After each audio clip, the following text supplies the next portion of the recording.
Good bad ugly படத்தோட teaser 28ஆம் தேதி வருதுன்னு சொல்லி அந்த டீசருக்கு ஒரு ப்ரொமோ வீடியோ ஒன்று போட்டாங்க. அனௌன்ஸ்மெண்ட் வீடியோவில் நீங்கள் இதை கவனிச்சிங்களா அப்படிங்கிறது எனக்கு தெரியல. விடாமுயற்சி படத்துக்கு அப்புறம் அஜித் நடித்து வர படம் தான் good bad ugly. Adhik Ravichandran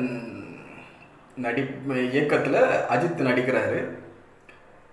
இந்த படத்தோட டீசர் அனௌன்ஸ்மெண்ட்டில் ஒரு முக்கியமான ஒரு குழு கொடுத்துருக்காங்க. இந்த குழு எத்தனை பேர் கவனிச்சிங்கன்னு தெரியலை.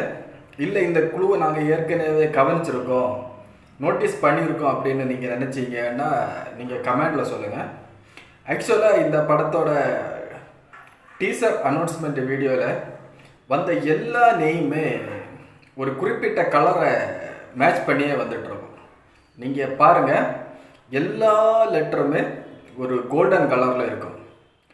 ஸோ இது ஒரு தங்கம் ஸ்மக்லிங் பண்ணுற ஒரு கதையாக இருக்குமோ அப்படின்னு சொல்லிட்டு ஒரு கருத்து எனக்கு தோணுது. ஆல்ரெடி இந்த படம் ஒரு ஃபேன் பாய் படம் தான்.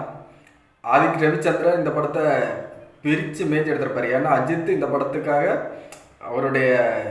அவர் இதுக்கு முன்னாடி வச்சிருந்த சில கொள்கைகளை எல்லாம் தகர்த்தெறிஞ்சிட்டு இந்த படத்தில் நடிக்க வந்திருக்காரு. அந்த அளவுக்கு இருக்குமா அப்படின்னு கேட்டிங்கன்னா இருக்கிறதுக்கு 100% வாய்ப்புகள் இருக்குது. ஏன்னா அந்த லுக்காக இருக்கட்டும், அஜித்தோட கெட்டப்பாக இருக்கட்டும், அஜித்தோட ஃபேஸில் இருக்க ஒரு எனர்ஜியாக இருக்கட்டும், எல்லாமே பக்கா மாசாக இருக்குது. அதே நேரத்தில் இந்த படத்தில் உள்ள நான் சொன்ன மாதிரி தான் இந்த அனௌன்ஸ்மெண்ட் வீடியோவில் பார்த்தீங்கன்னா எல்லாமே டோட்டலாக ஒரு கோல்டன் கலரில் இருந்தது. ஸோ இந்த படம் ஒரு தங்கத்தை பற்றின, தங்க கடத்தலை பற்றின ஒரு கதையாக இருக்குமோ அப்படின்னு நான் ஒரு 90% நம்புகிறேன்.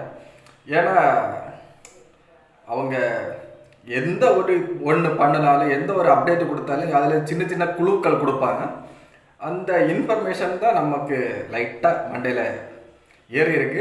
நீங்கள் இந்த அனௌன்ஸ்மெண்ட் டீசரை பார்த்துட்டு இது என்ன மாதிரிப்பட்ட கதையாக இருக்குன்னு நினச்சிங்கன்னு நீங்கள் சிந்திச்சிங்கன்னா அதை பற்றி கமெண்டில் சொல்லுங்கள்.